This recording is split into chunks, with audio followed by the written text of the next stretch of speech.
Hello, my friends. Mark Carney is on another European junket. I don't know what he thinks he's going to accomplish there. It's such a small fraction of our trade compared to Canada-US, which is the big action, but he has no success there. I think he prefers Europe anyways. He's a European citizen, as you may know.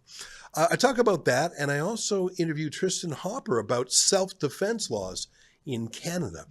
So that's ahead. But first, I want you to get a subscription to Rebel News Plus. That's the video version of this podcast, because I'm going to play a bunch of clips, especially of Mark Carney and his new energy minister in Europe. And I want you to see what they say.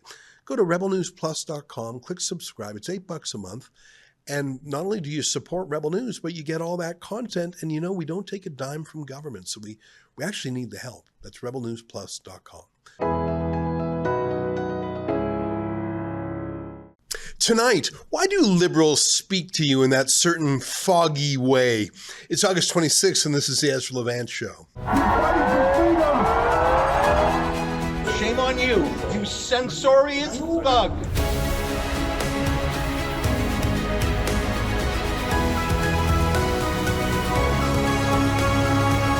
When I was much younger, I worked as Preston Manning's assistant in Parliament in the late 1990s. That was in the last century. One of my jobs was to manage question period for the opposition. Of course, it's not called answer period for a reason. The idea was to make the questions stand on their own, so that no matter what excuse the government would come up with, the point would come across in the question. I got to know not only the Reform Party MPs, which was pretty fun, but the style of the various Liberal cabinet ministers who answered. Every day we'd have a dress rehearsal before the actual QP, as we called it. And I would sometimes play the role of different Liberals, which was fun. Now, this was a generation ago, so the names might not even ring a bell for you. This was the era of Alan Rock and Paul Martin and Anne McClellan. Rock was atrocious, always was. But boy, I long for the days of the moderate Liberal. There used to be such a thing like Paul Martin, who actually balanced a budget, and Anne McClellan, who actually helped birth, at least legally and politically, the oil sands. I mean, don't forget that part. Justin Trudeau and now Mark Carney have spent the last 10 years trying to destroy the oil sands in every possible way. But 25 years ago, the Liberals tried to grow it. They were proud of it. And although Jean Chrétien, the Prime Minister, signed the Kyoto Protocol, he literally did nothing about it other than say he cared. I should also point out that Chrétien pumped the brakes on Brian Mulroney's immigration extremism. Yeah, you heard me right. Under Mulroney, immigration tripled from around 85,000 people a year to around 250,000. Chrétien actually reduced it a bit, if you can believe it. Yeah. Today's Liberals are completely unrecognizable by those standards, absolutely dedicated to out-of-control spending and taxing and borrowing. Environmental extremism is so important to them. Feminism and banning anyone who's pro-life. You cannot be a pro-life Catholic in the Liberal Party. You can be pro-life Muslim. Of course, every Muslim is pro-life. It's a very strange party now compared to really the Big Tent coalition of Chrétien. Today, it's mass immigration, the diaspora politics. I would actually give anything to reset Canada to what it was like back then. I was always a conservative or a reformer, but now I sort of look at the Paul Martin, Jean Chrétien Liberals and say, you know, I'd sort of vote for that now too if I could. Bit of a trip down memory lane for me. Chrétien sometimes answered questions in question period, but often he would let his deputy handle them. And forgive me my long detour here, but that's actually one of my points. The deputy prime minister for a chunk of Chrétien's term as PM was a soft-spoken member of parliament from Windsor named Herb Gray. He was the consummate loyalist, self-deprecating. He made an art out of being low energy, low key. He joked about herbomania. You know, he just swallowed up questions in question period by taking all the energy out of them. We called Herb Gray the Gray Fog. Mr. Speaker, I thank my colleague, but I regret I must take issue with the premise of his question insofar as, I mean, he would bore you to death. No anger, no fire, just a fog machine, a fog into which you could walk and you could never be seen again. But there was something lawyerly about it, I guess, and even though it was low energy, it wasn't just duck speak, as Orwell would say. It wasn't just babbling. It was a bureaucratic answer, but it was an answer, I guess, but the past is a different country, isn't it? What a world we're in now. Did you see the UK Prime Minister, Keir Starmer, at the big gathering at the White House last week for Vladimir Zelensky? Trump and the seven dwarves, I call it, each of the European leaders trying to appear so important when everyone knew the only decider in the room was Trump himself. But they had all flown over all the way to America, so they were given about 2 minutes each to say their piece. Do you remember Keir Starmer, that's a British PM? Do you remember his 2 minutes? Just listen to this and tell me if you understood any of it or if it was duck speak, not Herb Gray bureaucratic speak, but just blah, blah, blah, blah. Do you understand what any of this means? Thank you very much, Mr. President, and thank you for hosting us here. Can I start where Emmanuel started, which is we all want peace. The war in Ukraine has had a huge impact, particularly on the Ukrainians who've borne the brunt of it, but it's also had an impact on Europe and on the United Kingdom. There's not a family or community that hasn't been affected. And when we talk about security, we're talking about the security not just of Ukraine, we're talking about the security of Europe and the United Kingdom as well, which is why this is such an important issue. I think this is such an important meeting.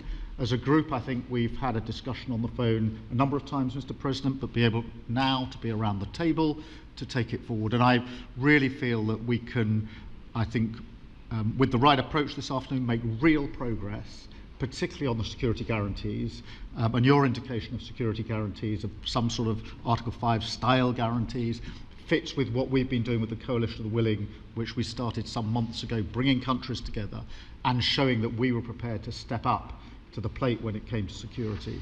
With you coming alongside, the US alongside what we've already developed, I think we could take a really important step forward today. A historic step, actually, could come out of this meeting in terms of security for Ukraine and security in Europe.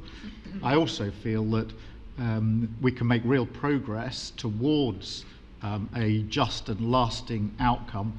Obviously, that has to involve Ukraine, and a trilateral meeting seems the sensible next step. So thank you for being prepared to take that forward, because I think if we can ensure that that is the progress out of this meeting, both security guarantees and some sort of progress on trilateral meeting of some sort to bring some of the difficult issues to a head, then I think today will be seen as a very important day in recent years in relation to a conflict which has gone on for 3 and a bit years, and so far nobody's been able to bring it to this point, so I thank you for that.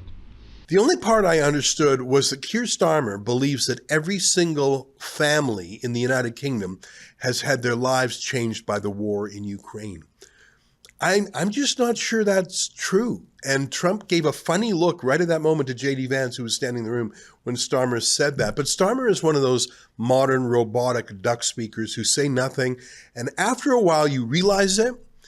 And then you can't unhear it, and you begin to despise even the sound of his voice. If you don't follow UK politics, you won't know what I mean about Starmer, but it's basically the bizarre style of speaking that Chrystia Freeland has perfected. We have a very impressive deficit of some $60 billion in the last budget. So when do you foresee a return to a balanced budget? Ms. Freeland speaks first. Mr. Jobin. We are all liberals, and we will not repeat conservative misinformation. We are not going to do the conservatives' work for them. The reality is that Canada's financial record is very strong. We have a AAA credit rating. We have the lowest debt-to-GDP ratio in the entire G7. But speaking of our economy, we have to begin with the fact that we're living in a completely different world. Let's begin with the threat that Donald Trump poses. And as Karina suggested, we have to seize the opportunity of this wave of Canadian enthusiasm to build, to attract investment and jobs. Just so irritating, usually starting with an obsequious thank you for your question, and then giving a rambling response that is completely unconnected to the answer, that just burns up the time, talks out the clock. And after you hear it a half dozen times, you realize it's not an answer at all, but it's actually a kind of insult delivered with a straight face. How dare you ask me about that? I'm going to thank you for it, and then just burn up the clock talking about whatever I want to talk about. Well, Mark Carney and his clones have perfected it too. Just take a look. So Carney was in Europe because, of course, he's a citizen of Europe. He has an Irish and a UK passport, so that's his favorite place. He quit Canada to go there for a bigger opportunity, and I'm not sure he's done social climbing there yet. He said he wants Canada to join the European Union.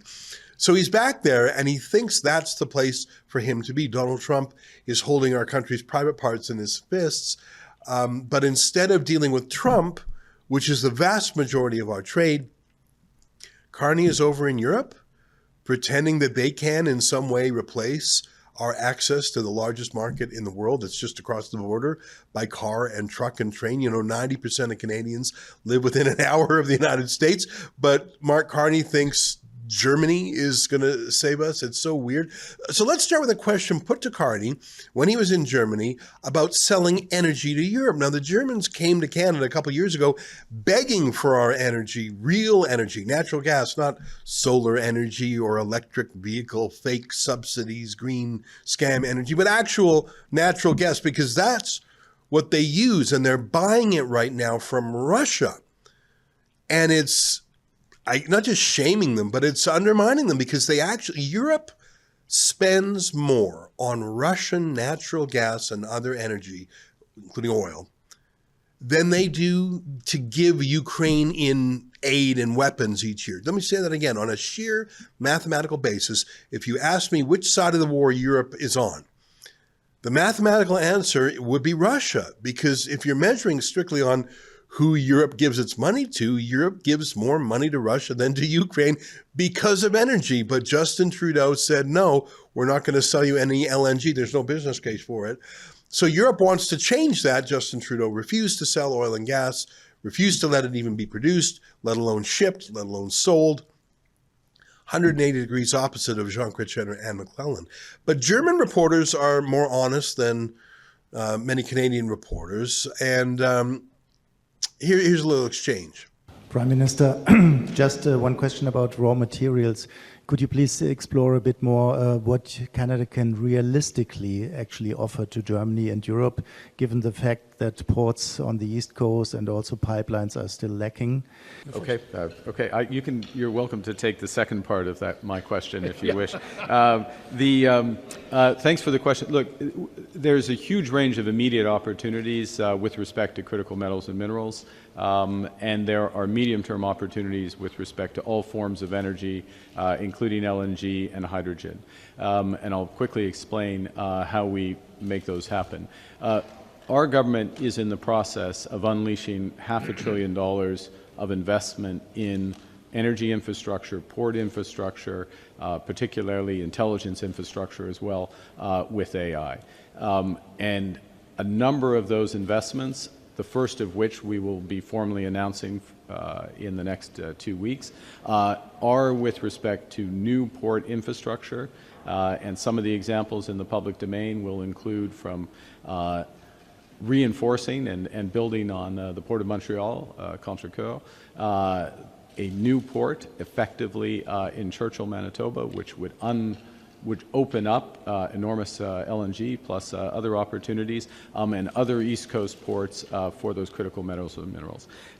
So there is a lot happening. It's the number one focus of this government is to build that infrastructure, and particularly infrastructure that helps us deepen our partnership with our European partners, and particularly Germany.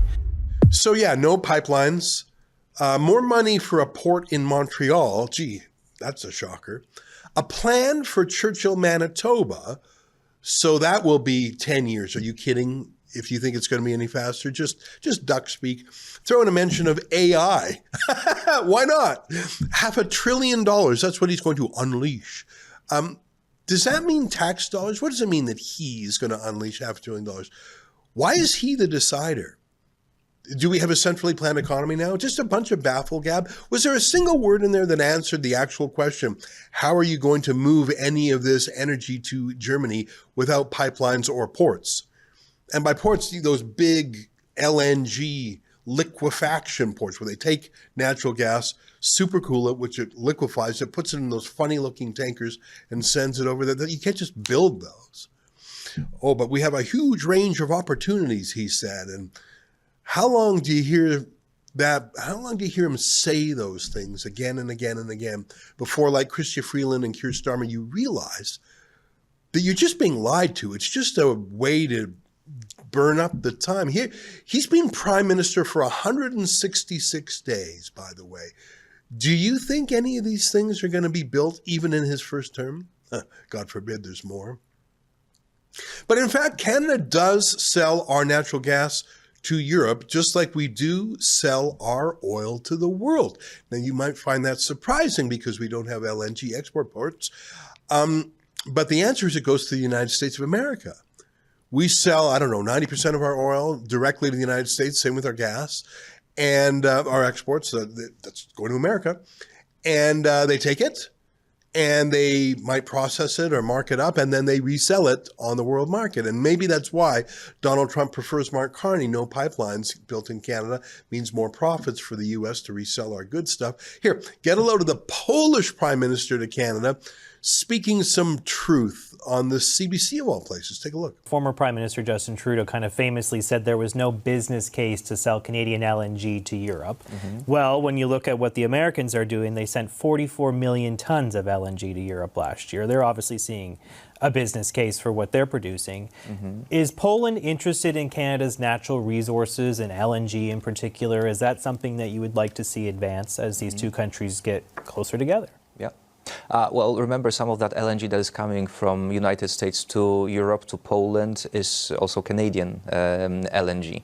But it's being sold for a much higher price, I would say, than when it would come from Canada. Yes, we are constantly interested. We would like the Canadian LNG market to open to Europe. We would like to see the Canadian gas flowing to the east coast on Canada, and the Canadian gas flowing in European pipelines. This is, one of the energy topics that we are working on with Canadians for a number of years. There are others which are also very significant, and we are much more successful in the other areas than gas so far. But if you're able to make a push in that regard, that will be to the benefit of Europe, and that will be to the benefit of Canada. Hey, but remember, guys, there's no business case for our energy. That's what the master industrialist and tycoon and oil man, Justin Trudeau, said. Hey, have you ever seen this guy before? I hadn't. His name is Tim Hodgson, and he's Canada's new energy minister. He used to work for Mark Carney at Goldman Sachs and at the Bank of Canada. They're old friends. Take a listen to him in Europe. He was announcing he was so excited to go there. Parliament is coming back on September 15th, and until then, we're making every minute count. That's why I'm heading to Berlin with the Prime Minister to build Canadian-German partnerships in energy and critical minerals to shore up our economies, industries, and security. And we're not showing up alone. We are bringing a Canadian business delegation to find new European markets for our energy and minerals. By working with our allies, we can give Canadian industry the market certainty it needs to build projects of national interest and ensure our resources reach across oceans, not just across our borders. Thank you, and again, welcome aboard. Hey guys, they're building, they're shoring up, they're finding new markets for energy, they're giving certainty to investors, and they're not small-minded people who think America is the answer. They're crossing oceans, not just borders. How do you sell energy to Europe if you don't have any pipelines? And if you won't for probably a decade?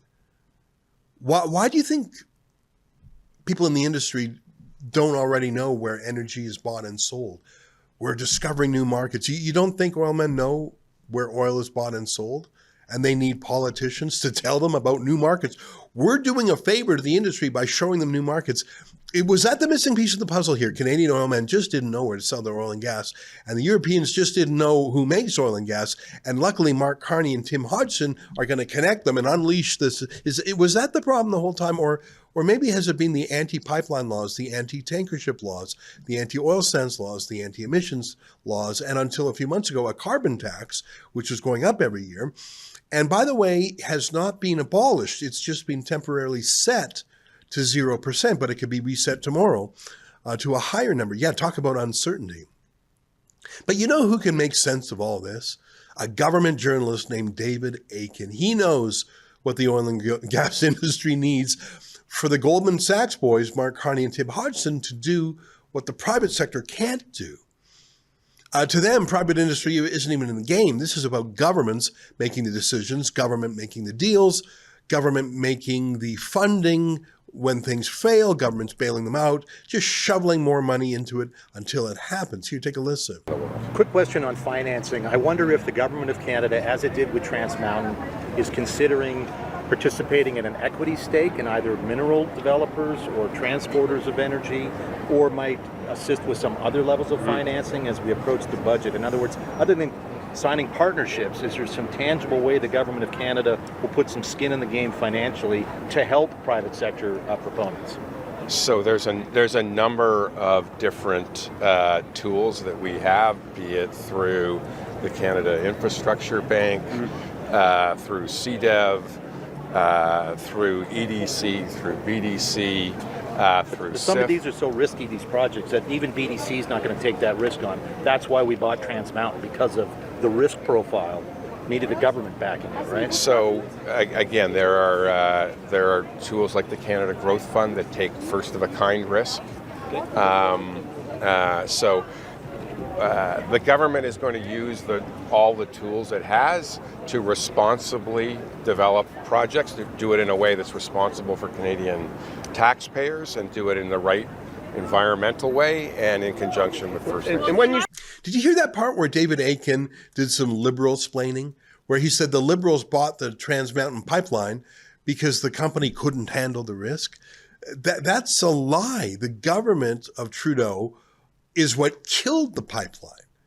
The U.S. owners were about to sue Canada for billions, but instead, Liberals said, no need to sue us, we'll just give it to you. We'll buy this dead pipeline that we killed for billions of dollars, huge profit margin for Kinder Morgan, which was actually building it with private money. And then the Liberals bought it at a massive premium. And do you think the Liberals know how to build pipelines? They used tax dollars to do what a private company was going to do on their own. Absolute financial disaster. I think in the end it was 4 times more expensive than the original budget. But to David Aiken, it's a success story. And did you hear Hodgson? Not a word about Canadian entrepreneurs, Canadian companies. It's all government funds, government subsidies, government banks. These guys are not capitalists. They are crony capitalists. It's a big difference. By the way, how soon until this will happen? How soon? Timeline for building the kind of port and pipeline infrastructure that would just allow you to export as much as you want to sell and as much as they want to buy. So I'm not an engineer. I think the goal, and what I've seen the proponents talking about, is being able to ship in as little as 5 years from. So that's what their goal is. Oh, 5 years at the soonest. Got it. So we're going to be shipping LNG to Europe by 2030 earliest. Hey, thanks, guys. Thanks for helping get Europe off of Russian oil and gas. I shouldn't say oil, though. There are no plans to get Canadian oil to market. Not a word about oil other than it's not going. Guarantee that liquid oil will not be moving through Hudson Bay or through Churchill? I'm not aware of a proponent who's talking about that right now. Yeah, that was a pretty quick clip. The last question, I think, was the best, though. Why would anyone trust a Liberal to get an energy deal done? I mean, these aren't the Chrétien Liberals. These are the Trudeau-Carney Liberals. Do we face a credibility gap because it takes time to get projects going, approved, and actually being developed and exploited? What's the kind of conversation you're having with those investors? I looked around that room today, and there were an awful lot of awful lot of German companies that were pretty interested in working with us. The Liberals destroyed the oil and gas industry. Do you think they're going to rebuild it? They're not even saying that they will. They're maybe going to get some gas going. They're not going to get the oil industry going. They say the soonest they expect anything to be built is in 5 years, so that means 10. Not a word about private industry, all managed from the top, like the UN does, like the World Economic Forum does, which makes sense. That's where Carney is from. How long do you think Canadians will put up with all these buzzwords and all these self-cheerleading press conferences and all this fog? Well, my observation is Canadians will put up with it indefinitely. Stay with us for more.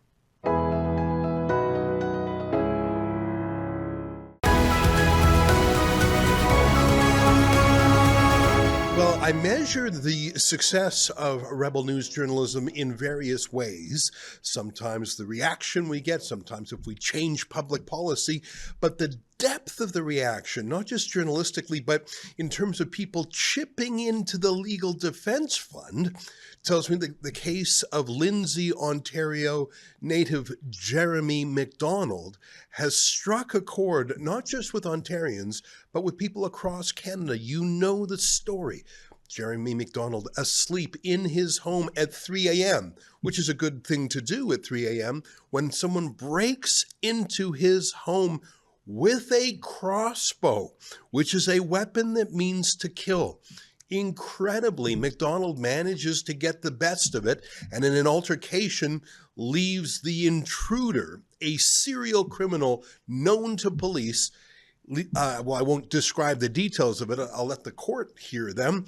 But let me just say the intruder was repelled. Police came, charged the intruder, but also charged Jeremy with very serious offenses. I think assault with a weapon was the name of one, or aggravated assault. These are not minor charges.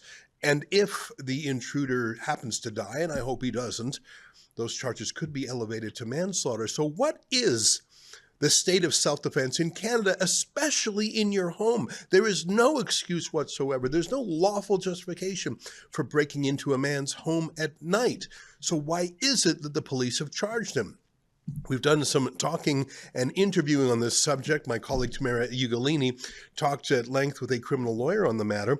But I think an excellent survey of the state of the law was done by Tristan Hopper, a columnist with the National Post. In his compendium called First Reading, he writes, "You can legally shoot, stab, and bludgeon home invaders in Canada, but that doesn't mean prosecutors won't put you through a years-long legal odyssey." And joining us now to talk about that is Tristan Hopper. Tristan, thanks so much for making the time. You really went through these cases. How did you find them all? Pretty easy. It's something I've sort of been looking at on and off since 2011. So there are some sort of, if you speak to sort of legal experts or lawyers who specialize in them, there's a few sort of cases they'll point you to. There's a few that are high profile, and then there's a few that have gone under the radar. So I guess what's interesting about Lindsay, Ontario is this is obviously getting a lot of attention. You have everybody from Daniel Smith to Doug Ford weighing in on them, but it's not an atypical case. There's been any number of cases just in the last few years, very similar, in which someone's asleep in their home, home invaders, they either kill them or injure them, and they are faced with criminal charges. So cases like this have happened a lot. This one, probably because crime is so high right now, and it's easy for all of us to sort of imagine ourselves in the shoes of Mr. McDonald, is getting more attention than is typical. I think you're right. I think there's a few layers. First of all, this guy is a known serial criminal, and he was out on the street. I think that bothers a lot of people, and we hear that story more often than the opposite. I think the brazenness of it, I mean, breaking into a house at that hour, and there were accomplices on the street, and the crossbow is just crazy. And I think my theory, Tristan, is that one of the reasons police charged Jeremy McDonald, the homeowner, is because they want to tamp down any member of the public who's getting big ideas about finding an alternative solution to home security other than the police. I mean, we all know the Toronto police officer whose advice was have your key fob to your car near the front door so that when your home is raided, it's easy for the criminals and they don't linger. If that is what the state does to protect us, maybe some more adventurous men are going to say, yeah, you know what? I'll let others take that advice. I'm going to defend my own house. My theory is police charged Jeremy McDonald not because he did something wrong, but because they want to set an example and stop anyone else from thinking of defending themselves. What do you think? It's keeping the peace principle. So, you know, deeply embedded in Canadian culture is this idea that we keep the peace rather than doing the right thing. And those are very different things to do. I mean, an issue you covered quite often is all these anti-Zionist protests on the streets all the time. I mean, the right thing would be to stop, you know, open terror supporters from, you know, illegally blockading roads.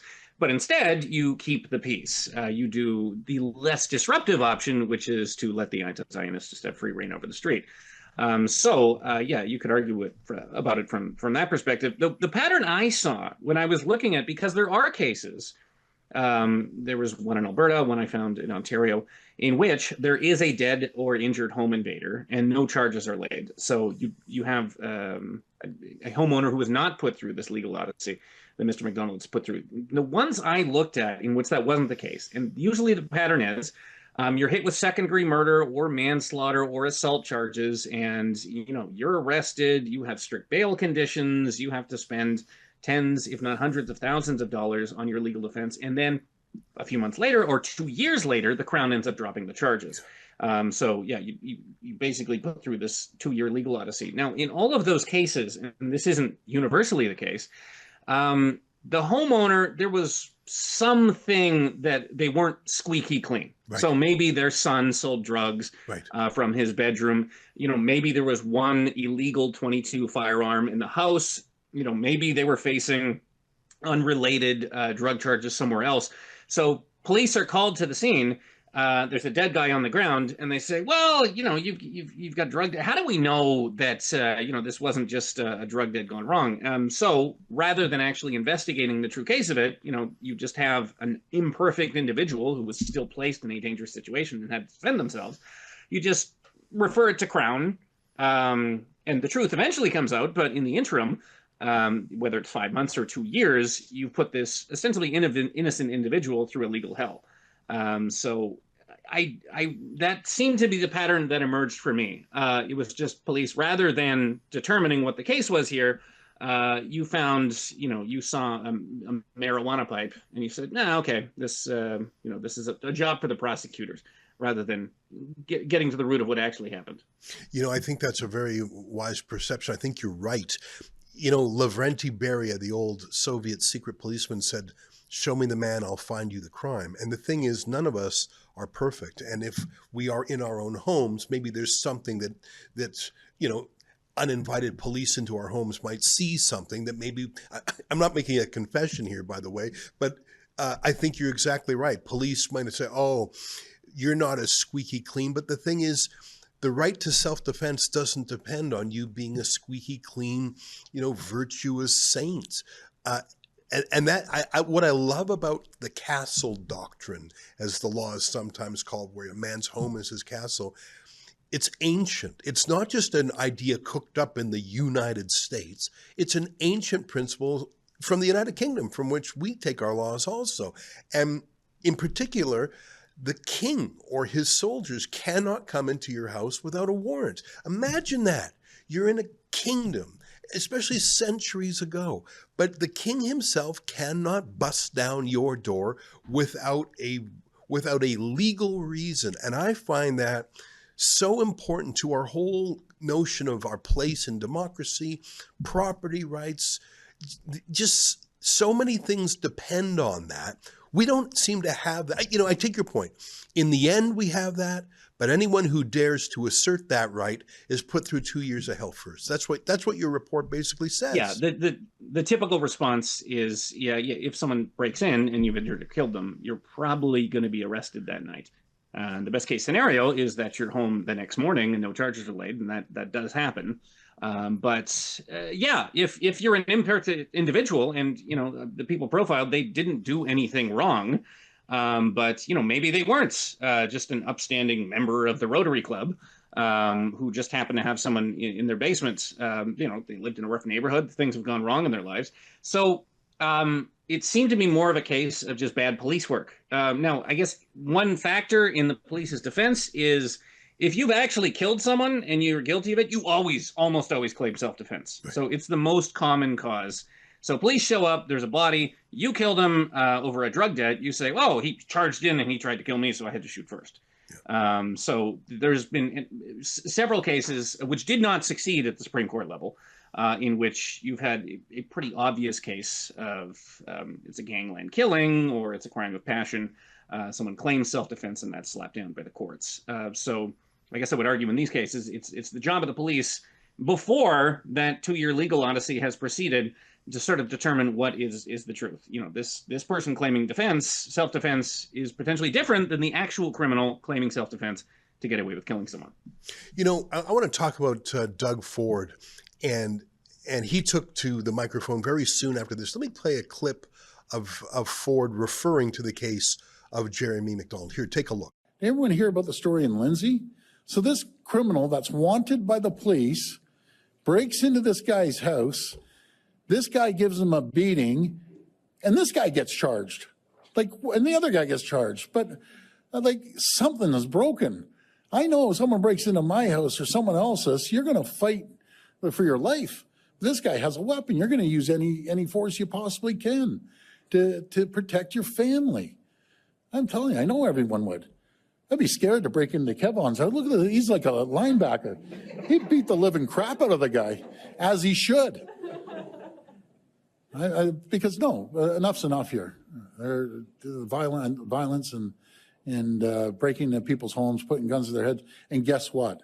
Some bleeding heart judge, little Johnny, he didn't have a good upbringing. So we're going to let him out on bail 5 more times because he's on his 5th, being let out on bail 5 times, just to go do the same thing the next day. I'll tell you one thing.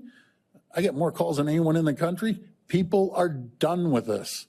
They're absolutely done. They're finished. You should be able to protect your family. When someone's going in there to harm your family and your kids, you should use all resources you possibly can to protect your family. And maybe these criminals will think twice about breaking into someone's home. That's not the first time Doug Ford has talked about this. In fact, he used the phrase castle law himself before. I just want a quick flashback to that. Take a look. He's talked about it several times, and he himself would have had a car was stolen from his property, but because police are stationed at his house, they quickly intercepted it. But here's where he was talking about castle law. Take a look. Did you hear about the guy that these thugs came up, ready to steal his car? They're all in their masks and everything. So I guess he was a hunter or something. He shot up in the air. I don't recommend that, by the way. But he gets charged. I got to find out this guy's name and number, and I'm going to hold a fundraiser for lawyer fees for him. He should get a medal for standing up. It's like down in the U.S., we should have the castle law. Someone breaks into your house, and I know any of these people here, someone breaks into your house, and they're coming after your kids, and you're coming after your spouse, you're going to fight like you've never fought before. You're going to use anything that you have, be it weapons, baseball bats, knives. You're protecting your family. These thugs shouldn't be coming in there. Here's my point, Tristan. You got the Premier of the province. He's been Premier of Ontario for 7 years. During that time, he has appointed many judges to the provincial court. He is in charge of the prosecutors. Of course, he doesn't meddle in each case, but he sets broad policy. He's in charge of the legislature. He could make amendments to certain things. I know the criminal law is a federal matter, but there are certain things provinces can do. He supervises the police. He supervises the prosecutors. Here's my point. Do you buy it when the politician most responsible for the state of affairs in policing and prosecutions says he's for castle doctrine, but he stands by passively while a man is charged? I mean, how can on the one hand he claim he's for it when for 7 years he's done nothing to bring it into effect? Are you going to ask me to argue if Doug Ford says things that are not backed up by any kind of policy or, systemic changes whatsoever? I guess so, yeah. I mean, he could argue, he could be comforted by the fact that, I mean, the reason these issues, you know, are so easily seize the public narrative is because we can all imagine ourselves in those situations.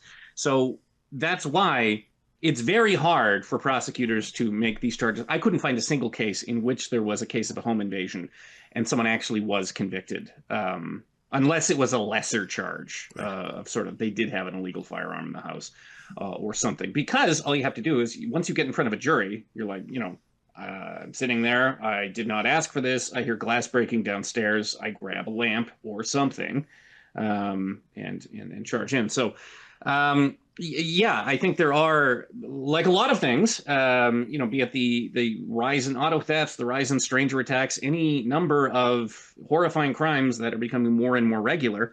There are fixes that can be done to make these go down. Sometimes incredibly simple fixes. You know, I remember the days when fixing crime was complicated. Now it's quite easy.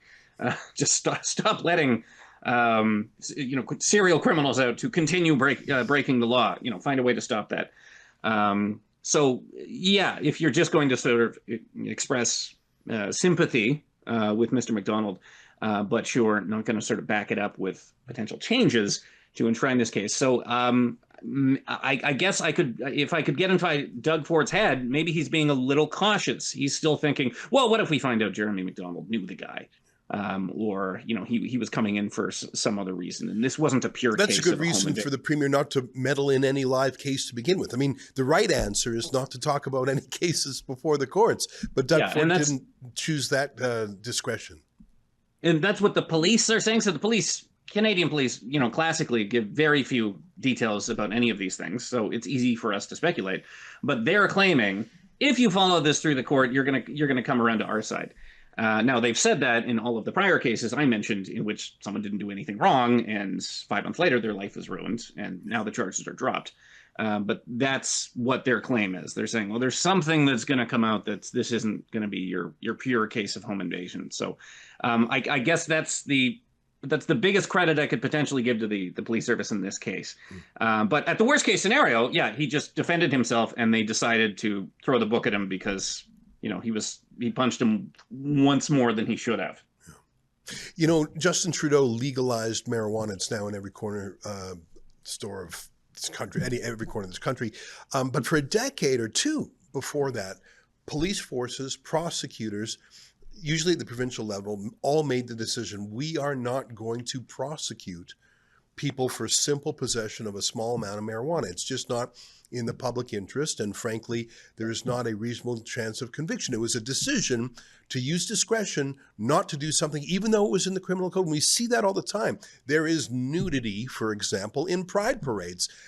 Nudity that in other cases would yield a prosecution under the criminal code. There's a section against nudity. My point is police have the ability to make these decisions. And for some reason, neither Doug Ford nor, frankly, Danielle Smith of Alberta have said, we simply, as a matter of policy, will not prosecute these. And my hope is that the case of Jeremy McDonald changes that. By the way, folks, if you haven't chipped in yet, feel free to go to castlelawnow.com. That's a website we've set up with the only authorized crowdfund to help Jeremy McDonald. I've spoken to him a few times on the phone, and, you know, obviously he's rattled by this whole thing, to say the least.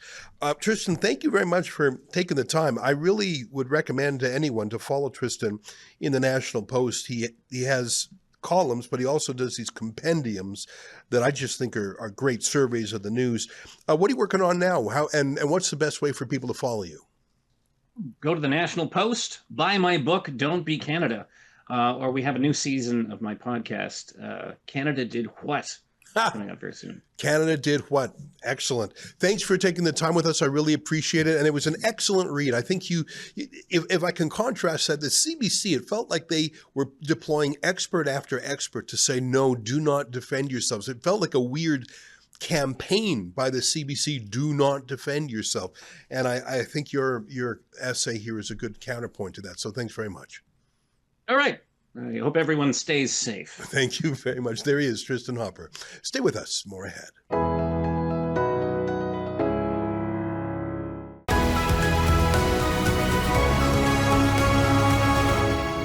Hey, welcome back. Your letters to me. Cecilia9169 says, it's my understanding, is there was already a law against burning the American flag, like what those people were burning our flag. So I'm so glad that he has done this, because in Obama White House, they let it. Actually, burning the American flag has repeatedly been held by the courts to be expression and protected by the First Amendment.